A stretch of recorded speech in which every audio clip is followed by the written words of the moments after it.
Hey, how's it going, everybody? Cody here with Overland Academy, and today I'm going to go over, talk a little bit about myself in order to let you get to know me, of where I'm coming from, where I've been, where I started with overlanding, my experience, and what I plan on offering you with the channel that you hopefully will like.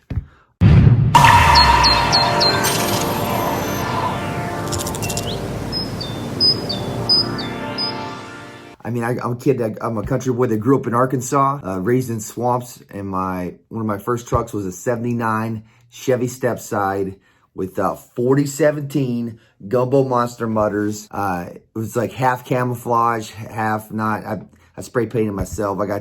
Half the truck was camouflage, the other half was black. Cause I figured I got tired of painting it, and I figured you only see half the truck at once anyway. I paid $500 for it. Boom, that's 500.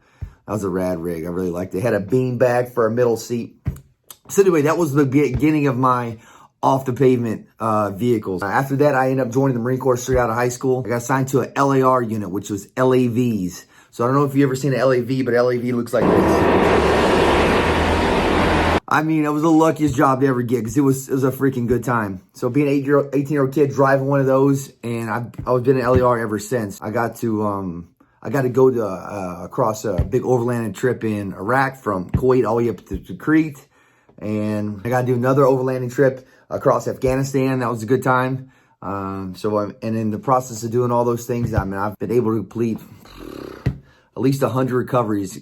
Afghanistan was a lot. I mean, there's a lot here in the States too, but, vehicles rolling over and getting stuck in ditches and using winches and using multiple vehicles and using winches. With multiple vehicles. Afghanistan was pretty bad. It was really bad terrain out there as far as vehicles go. I mean, at one point we've had one huge military vehicle with three vehicles tethered to the back of it, each with winches, and then backing up and winching it at the same time. You're talking about these things all weigh 16 tons each.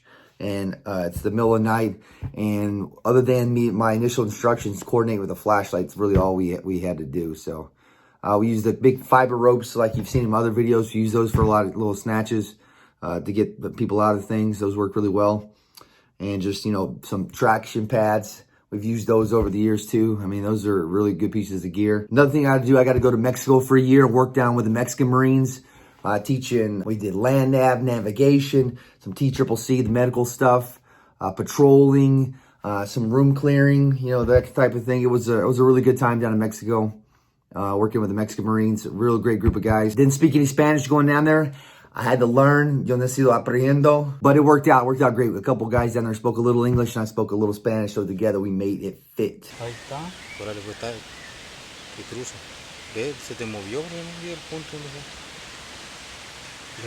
Entonces lo vamos a agarrar de... Compañero, salí. Él también quiere llegar a su casa, tiene familia. ¿Qué le pueden ayudar?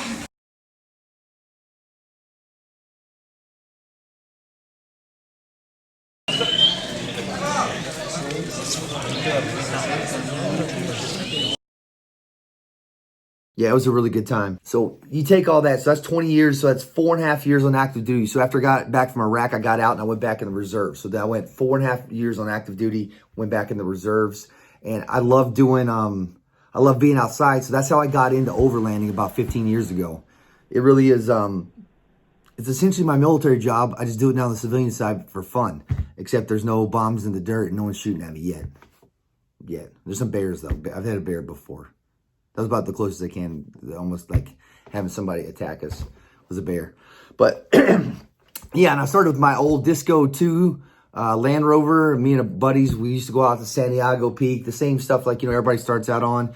A Calico, things like that. And we slowly expand our way out to go to like Utah and up to 395 and Arizona, all those different places. I mean, it's a process. You learn things along the way. You make some mistakes, you correct some things, you find out what works and what doesn't work. Thanks to Instagram, I got to meet a lot of new people and got to hang out with a lot of new people and go to different places, which has been great. I've been able to teach a lot of classes at different locations through all these meetups that are going on now. So all these things have been, it's been a real positive few years when it comes to the community side of overlanding. So I really like to see that.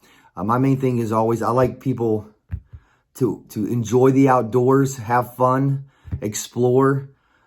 But at the same time, I want to make sure they know how to do it without getting themselves hurt or getting their family hurt, how to do it in a way that's going to be safe for them. Because it's no fun breaking your vehicle. I mean, and you're stuck way out in the middle of nowhere and you're broke down. And if you don't do the right things, and there's some bad weather, whether it's really cold or really hot, you have the potential to put yourself in a situation where either you could get killed or you can injure someone else that's coming to try to rescue you. So I like to try to take all the things I've been taught over the years, and try to pass them on to you. Hopefully you enjoy everything I'm putting out. If there's anything you would like to see, anything you would like to know, I mean, always let me know. I mean, I've talked to a bunch of you guys through the direct message on Instagram. I'm always available. I love talking shop.